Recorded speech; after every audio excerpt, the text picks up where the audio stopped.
Welcome to Inside Amusements, your number one podcast about yesterday, today, and tomorrow's amusements. With your hosts, Brian, Chris, and Eric. I'm Joe, the producer, and this is episode number 4, Music to Our Ears. And now, here's Brian. Thanks, Joe. Just want to let everybody know that Chris will not be with us this episode, so I'll be taking over for the news portion. So to get started, currently in the news, looks like Land is to build a full-fledged amusement park with multiple rides and 5 roller coasters.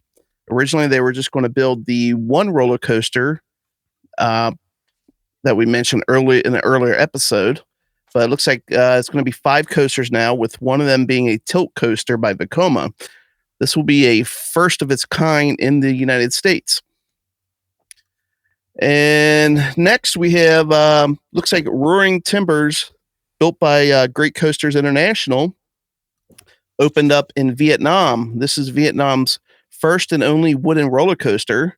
It stands about 106 feet tall. So it looks like the folks in Vietnam are going to have some fun times riding that thing. Then next in the news, looks like Steamboat Ski Resort announced that Outlaw Mountain Coaster is closing after 5 years of operation. Looks like its final day is going to be April 10th. So as of this recording, looks like you only have 2 days left to go ride that if you want to. And last but not least, good news coming out from Walt Disney World. Looks like they're going to be expanding their operating hours starting in late April. Looks like they're going to expand to 8:30 p.m. closings. Originally, they were at 7 p.m. They've expanded to 8:30 p.m. And it looks like the opening actually is going to be at 7:30 a.m. They were opening at 9 a.m. So much longer day in the Magic Kingdom for everybody that's going down there. And that's all for this trip around the news carousel. And here's Eric. Awesome. Thanks, Brian. Our guest today is Rob Pottorf. Rob is an Emmy-nominated composer. Some of his credits include I Am Patrick, The Mulligan, and When We Last Spoke.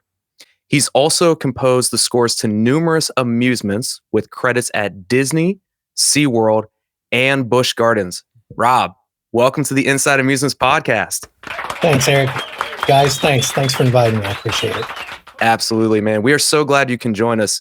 Can you start by just telling us a little bit about yourself and how you got started in composing and kind of where it's taken you?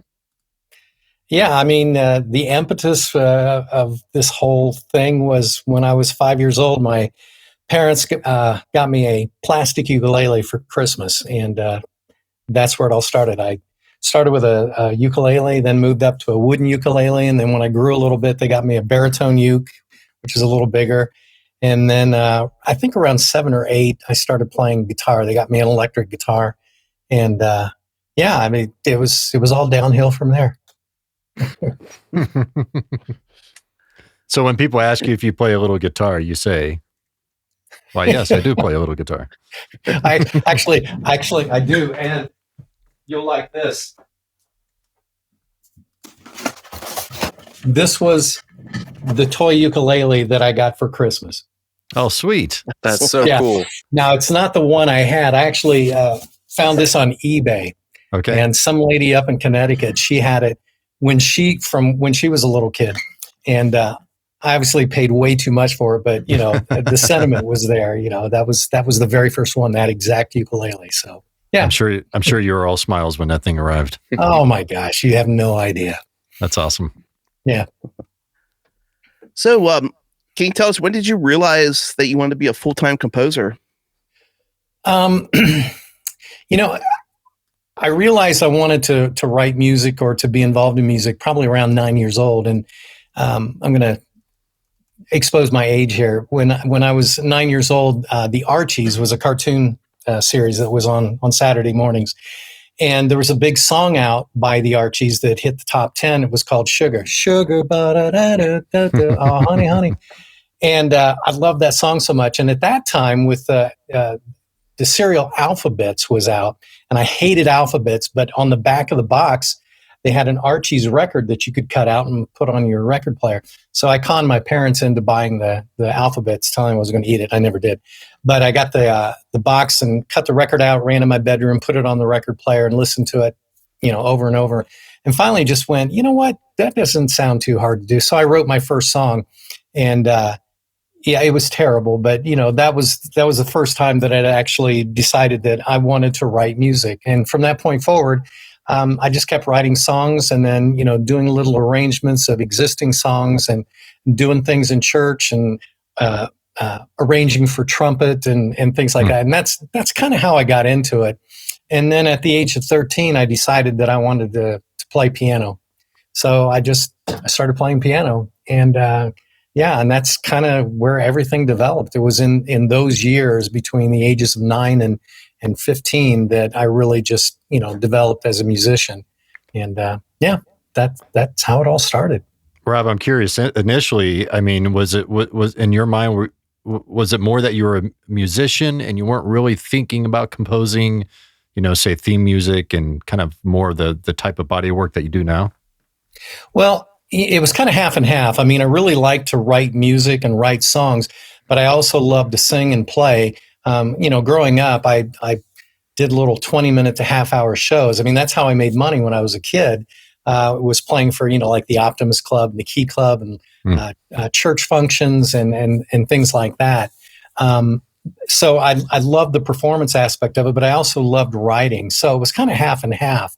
And it wasn't until, I graduated from high school, I gave concerts and things like that to raise money. But then I landed my first gig at Kings Island as a performer in 1980. And when I auditioned for Kings Island, I did it at the behest of my drama teacher from high school. I had already graduated, but she said, I'm going to take a bunch of kids down to University of Dayton to audition. Do you want to go? And I'd never seen a Kings Island show before. And I said, no, I got to work. I was getting ready to go to college and I was, working to make money. And so I hung up and all of a sudden I decided, what's the worst thing can happen? So I called her back and I said, yeah, I'm going to go home at lunch. I'll pick up my guitar and can you pick me up at such and such and I'll ride down with you? She said, sure. So she picked me up with the other students that she had with her and went down to UD and I auditioned. I sang 2 songs that I wrote. One was a serious song and the other was a comedy song that I wrote called TV Commercial Blues. And so I did that and left and didn't think anything about it. Well, I got a call back. So, and this was back in 1980.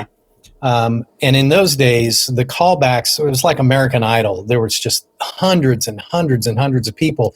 Went back to Kings Island to the American Heritage Halls where they were holding the auditions, the callbacks. And went in and I did the same 2 songs. And they took me upstairs to sight read some music on guitar. And then they brought me back down and said, we want you to stay for the dance audition. You have to understand, I came from a little cow town of 18,000 people up in Ohio. I didn't know what choreography was. Mm-hmm. And I ended up being the kid in the back row with the hard sole shoes and the street clothes, just trying to keep up with it. It was the most humiliating experience of my life. And so I left. And a few weeks later, my dad called me where I was working. And he said, Dan Schultz from Kings Island called. And he wants you to call him back. I'm thinking, they need litter getters? What do they need? It couldn't be for the shows. So I called him up and Dan said, hey, listen, we liked your audition. We'd like to offer you a spot in the country show. And I went, okay. Still not knowing what I was accepting. Mm-hmm. And so finally I went to the first rehearsal down in Cincinnati and still not knowing what I had signed up for and walked into the rehearsal hall and there's all these girls in their, tights and leg warmers and all. And, the guys in their dance clothes and stuff. I'm thinking, what have I done? But it turned out to be the best thing that ever happened to me because I ended up working at Kings Island as a performer while I was in college from 1980 through 85. In 85, they shipped me to California, to Great America, to open a show out there. But in the meantime, I did a USO tour. I did industrial tours, ended up being on a television show, kids TV show that was produced by Taft, called Pumpkin Creek that was shot at Kings Island. It went into syndication on USA Network. So it was just a whirlwind of a ride being at Kings Island. And because of that, I ended up a few years later after I left, because I had done my studio internship because I needed to get production chops and stuff. But I ended up working as a staff music director and senior music composer for King's Productions / Paramount Parks. And I was with them for 11 years until I resigned in 99 because I wanted to do film and television. So there's my path. Wow. So your start really was from that call, right? That call back for Kings Island. Yeah. That's amazing. Yeah, it was. Yeah. If my drama teacher hadn't called me and said, "Hey, I'm taking some kids down to UD. Do you want to go?" Yeah. None of it would have happened. Yeah. With getting the gig at King's Productions, Paramount Parks, I had moved to Baltimore because I went with a production company up there, and it didn't work out. And I came back to Cincinnati with my tail between my legs and was just trying to make enough money to survive. And my old roommate called me and said, "Hey, listen, a bunch of us are going to go to see the Pops at Blockbuster Pavilion or whatever, down by the river where the I don't know, the concerts are held down there. Yeah. I don't know what it's called now." But he said, "Do you want to go?" And I said, "Well, how much are tickets?" And he said, "They're $9. And, $9 at that moment was like, do I put gas in the car or am I going to get enough money to buy macaroni and cheese? Mm-hmm. And finally, I was going to say no. And at the last second, I said, "Yeah, go ahead and get me a ticket." So fast forward to, just the July 4th, went over to his house and he had just gotten a new car. It was convertible. So and I knew everybody there. We were all friends, but they all piled in his car and there was one person left and his name was Brad Kane. And he was a designer at King's Productions. Well, Jack Rouse was the vice president of King's Productions, the entertainment division. When he retired, and Brad had been moved up to his position. He was now the vice president of entertainment for King's Productions / Paramount Parks. And Brad and I were friends. I said, "Brad, you can come with me." And he gets in the car and he says, "So I hear you're back in town." I'm like, yeah. And he said, "What have you been doing?" I said, "Well, I did a commercial spot and then I music directed for Jay Downey, who was my stage manager my first year at Kings Island. He was now on his own." And he said, "Oh, really?" He said, "Well, would you be interested in music directing anything else?" And I was like, "Does a Pope wear a funny hat?" "Of course I would. Yeah, I would love to." And he goes, "Oh, well, would you be interested in a full-time job? Because we just lost a staff music director." And I went, "Yeah." That's how that happened, because I decided to buy a $9 ticket. That's what started my 11-year path with Paramount Parks. Yeah. So yeah, it's all blind luck sometimes. Yeah. I wonder because, whenever I meet a musician, I'm always kind of curious if, a little bit about their writing process. But is that something you can kind of share with us a little bit? Just give us a sense of like where it starts and kind of how you come up with the idea and, what's your process? There's two parts. One part is when I'm doing film. And, when I get a film, usually I read the script first and I kind of get an idea in my head on what this movie is about and the tempo and the texture and the feeling and the underlying message and what the music could do to support that. Once that's done, then we have a spotting session with the director and the producer. And that's where you both watch the film and the director says, "Okay, I want music to come in here." And you have a time code on the window. So I mark down in and it ends here. And I feel like the music should be, very dramatic or whatever. And so you go through the entire film and you mark down all of those in and out points. And the director will give his thoughts on what he feels like the music should be. My responsibility as the film's composer is not only just to write the music, but to also give my input and feeling about. So in other words, if the director says, "I think this should be strong," and I would come back to him and say, "I hear what you're saying, but what do you think about doing it this way?" And it gives him an opportunity to look at it from a different viewpoint or different vantage point. And the thing is, at the end of the day, if he says, "I hear what you're saying, but I don't think so. I want to do this," that's fine. He's the skipper of the boat. So, it's his vision that I'm trying to bring to the screen. So once that's done, then they go away and I just start watching the film and go to those in and out points and figure out what needs to be there. And I always tell everybody I use the Michelangelo theory. And what the Michelangelo theory is, and I'm paraphrasing, when Michelangelo created David, the famous statue that we know, and once again, I'm paraphrasing, somebody asked him, how did you create such a magnificent piece of art? And his answer was, well, it wasn't very difficult. David was already in there. It was just my job to release him. And that's kind of the way that I look at every film that I do. I always think the music's already been written. It's just my job to sit back and listen hard enough to hear what it's supposed to be. And I don't know, it may sound a little strange to say that, but it kind of takes the pressure off that I don't have to come up with all this music. It's already there. I just have to listen. And most of the time it works out that way. And I Am Patrick was the one that was nominated for an Emmy. I took a different approach to that when I wrote the music. And I just said, you know what? I'm just going to let the film write the music, and I'm just going to kind of be the vessel. And whatever comes out, comes out. I'm not going to overthink it. I'm not going to try to massage it and make it. I'm just going to let it happen. Wherever the key changes come in, wherever, if it's just strings, if it's just woodwinds, whatever it's going to be, it's going to be. And it was kind of a neat exercise, and it worked out okay because like I said, I got an Emmy nomination out of it. So yeah. Now, so that's film. When I'm doing theme park stuff like Disney, I've got a show coming up on the Disney Wish. It's a Frozen show, and you already have the music that you're going to be doing. So it's your job to just kind of arrange it and make sure that everything fits together. And if they're doing, a cast show, which they all are, then you have to work in script and things like that. So it's kind of your job to remake the music, but arrange it in a way that it's going to work with the stage production. So I would imagine those are the two directions. Seems like timing is everything for that, though, right? Like everything really has to do with like you mentioned the time codes.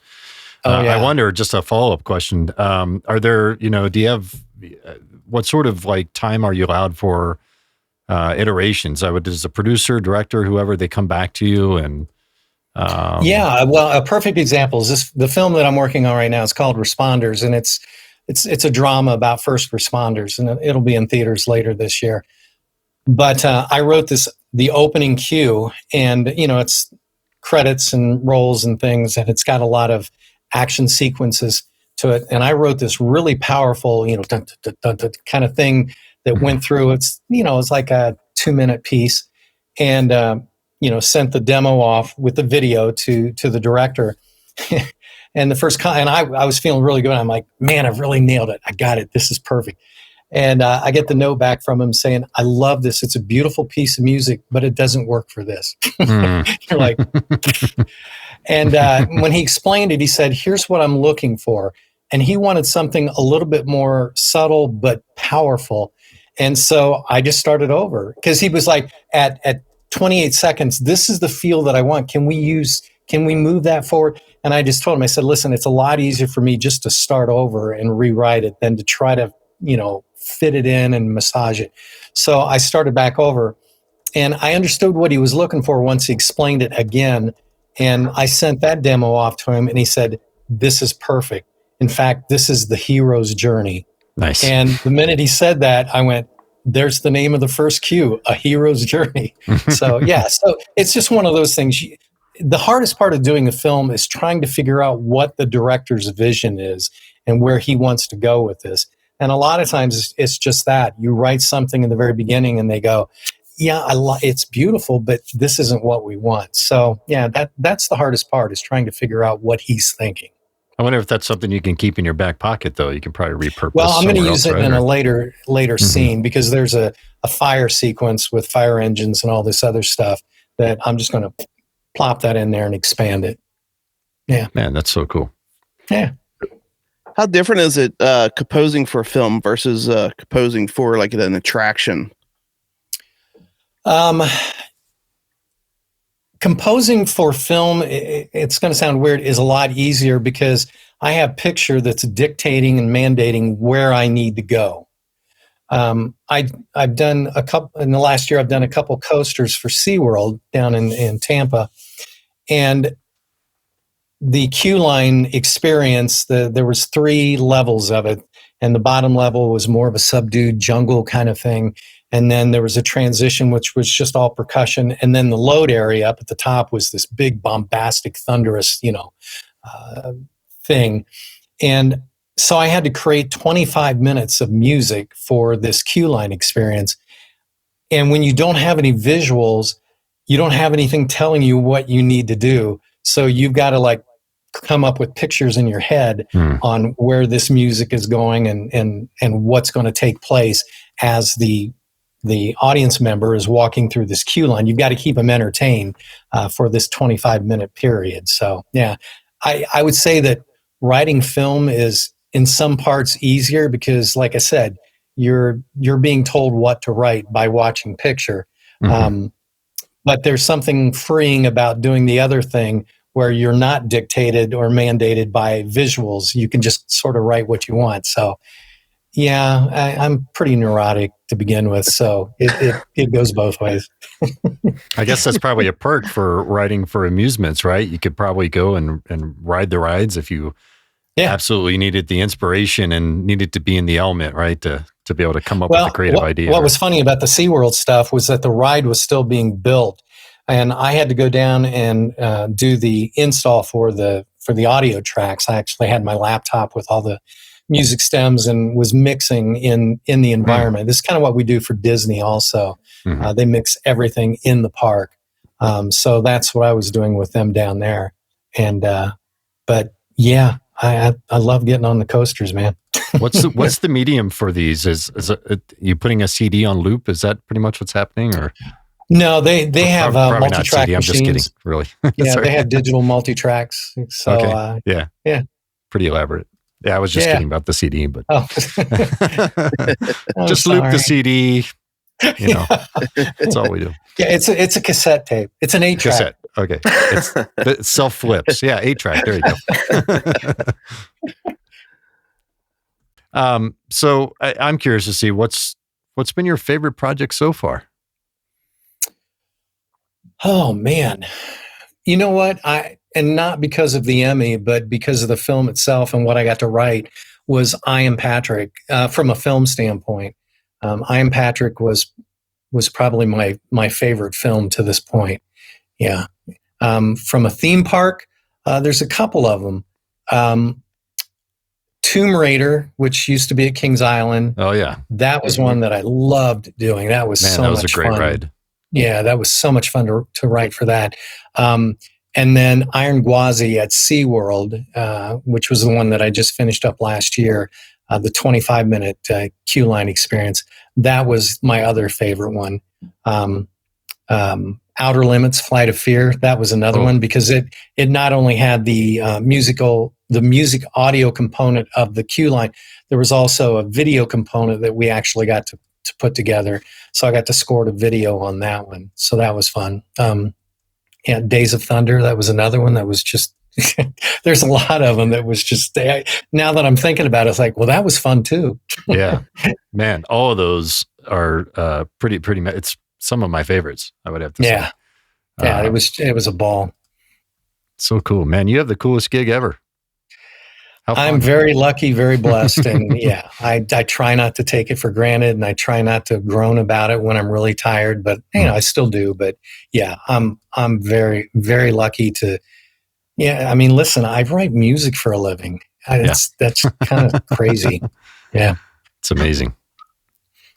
So Rob, I love that you bring up Outer Limits because I know Joe and I have talked about this. Every time we go to Kings Island, we're always finding like little differences or like, new things that we're spotting, and the jokes are hilarious. So every time I'm going to ride that ride, I'm be like, I got to talk to the guy that composed for this. That's amazing. And then you're talking about Flight of Fear? Oh yeah. Yeah. So many good things. And I love that they still use the same video, right? Yeah. It's great. Well, I actually have the Outer Limits Flight of, this is going to sound weird. My studio is down here downstairs and I have, bathroom and guest room and all that stuff over on the other side. And in the bathroom, I have the Flight of Fear poster hanging in there. So yeah, it's still with me. That's awesome. Yeah. So kind of speaking of Kings Island, I mean, what was it like, working on their 20th anniversary special with Jason Priestley? Can you tell us about that? Can we forget that part? No. It's such a burning question. That was one of those things that, I was on staff at the time and I can't remember. It may have been Brad Kane that came to me and said, listen, we can't find anybody to play this Doc Brown character. Will you do it? It's like, oh, Brad, really? He's like, yeah, we just really need some. And they knew that, you know, that I had done stuff like that before. So I went ahead and did it. And it was probably the goofiest thing that I've ever done in my entire life. However, Jason Priestley was the greatest guy that I'd ever met in my life. And he was just cool. He just, you know, he was one of those guys that you would just hang out with and go have a beer with or do whatever. He was, yeah, it was a lot of fun. Yeah. It was cool. He was cool. I watched that video recently, of course. Oh my God. I love Jason Priestley jumping into the racer with that kid. Yeah. I cringe every time I see that character I had to play. It was just, not one of my finer moments, but it was still fun. There are worse characters to play. I mean, Doc Brown, come on, it's pretty awesome. Yeah. Well, that helmet kept falling off all the time too. It was just crazy. Take two. What would you? I mean, I love hearing about all this stuff, right? Like, it's amazing to me. But if you weren't composing, I mean, what do you think you'd be doing? I'd probably be doing carpentry. It's a hobby that I love to do. Yeah. And I love building and I love creating. I mean, my dad had a woodworking shop when I was growing up, and I was in 4-H woodworking and all that stuff. So, you know, I've been kind of doing that my whole life, and it's kind of a hobby for me. I build cigar box guitars. And, oh wow, yeah, that's cool. It's kind of a hobby, but I don't use cigar boxes. I actually build them from scratch, and they have electronics in them and things, and I, you know, spray lacquer and do the whole 9 yards. And that's sort of my getaway from doing this. So yeah, if I wasn't doing music, I'd probably be doing carpentry. I love carpentry. That's amazing. Do you have, I mean, just by chance, because we're on video, do you have one of those sitting like right next to you? Yeah, I'd love to see that. It's right here. Hang on. Yeah, be sure to check out the YouTube video, guys. Get the behind the scenes of this. This is one that I made. Dang, that's so awesome. And it's got a humbucker pickup in it. Okay, yeah. I see the lacquer, man. It's got some shine. Yeah, and this is the back of it. Wow. Oh, that's beautiful. Yeah. How long did it take to make that? Well, when I was building, I've got a bunch of them, but what I would do is I would be in the middle of a project, and you got to take micro breaks away from this stuff, because if you sit here for 13 hours, you'll lose your mind. Mm-hmm. So what I would do is I would maybe every hour or two, I would take 15 minutes out, and I had a little shop over here downstairs, and I would go in and chisel away or cut or do whatever I need to do, just to kind of get a mental break away from this. And so I would say, though, if I put all the time together, it probably took me about a month. A month to build one. Yeah. Right. Yeah. That doesn't seem like fun. Too crazy. Yeah. No. Do it at your own leisure, right? You don't have to, it's all about having fun with it. So. Yeah. I don't sell them. I've got too many of them now because I just kept building them, sort of the OCD kicks in, and then you have to build like 14 of them. Now, being nominated for an Emmy is such a major accomplishment. How did you feel when you received the news, and how important was that to you? It was hugely important. But what happened was, months before that, director Jared Anderson on I Am Patrick, he told me that they were going to enter the film in for an Emmy, daytime Emmy. And he said, we're going to also enter the music score. And I said, oh, that's great. That's great. You don't think anything about that, because the odds of getting nominated are 1 billion to 1. It's like trying to win the lottery. And so that was months back, and I hadn't given it another thought. Well, I was about ready to start a documentary with him, and my phone rang one morning, and I saw his name pop up. And I answered the phone. I'm like, hey, how's it going? What's going on? He said, well, and this is early in the morning, and it was just after they had announced the nominees that morning, and I didn't watch. And he said, I just want to be the first person to call you and congratulate you on your Emmy nomination. And I went, what? And I just started laughing. I couldn't stop laughing. It was just too surreal. And so I got the nomination for best score, and the film got nominated. And then Jared also, as a director, he got nominated also. So yeah, the film hit the trifecta. Now none of us won. Netflix, Letter to the King won the music score. But my good friend of mine, he's the casting director for Days of Our Lives. Yeah, Days of Our Lives. And he just called me. He said, "Just want to let you know that Netflix has a huge marketing machine. So don't be surprised if they win this." But he said, "If you happen to win, it'll be the biggest upset in daytime Emmy history." I just laughed. But they ended up Letter to the King from Netflix ended up winning. But listen, that composer did a terrific job on that show, so it was well deserved. So I'll take the nomination any day. It gives you a little bit of street cred. Were there composers that inspired you, before you got into your career? Yeah, I mean, the reason I got into it is because back in the 80s when E.T. came out, I remember sitting in the darkened theater, and at the very end when E.T. puts his finger up and it lights up, and I'll be back. That moment was, the crescendo in the music and the way John Williams, who's my idol, the way that took place. I'd never done any orchestrations or tried film score or anything. I just knew at that moment that I was like, I want to do this. I don't know how, but I want to do this. Yeah. And that was sort of, once again, it was sort of the impetus of me wanting to score to picture, was watching E.T. So that's how great. it all started for me. Yeah. You're, so you can't really tell back here, but I have most of everything back here is 80s nostalgia from when I was younger, and E.T. takes a place up on this shelf area here. Oh yeah. I would agree. And Star Wars is, of course, one of my favorite franchises of all time. So John Williams, anything that John Williams, he's just, I mean, that guy is from another dimension.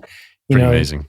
Yeah, you hear the themes that he writes that are just so memorable, whether it's Indiana Jones or Schindler's List or Harry Potter or Jaws. I mean, Jaws is what started everything. And basically, John Williams brought orchestral music back into the mainstream starting with Jaws.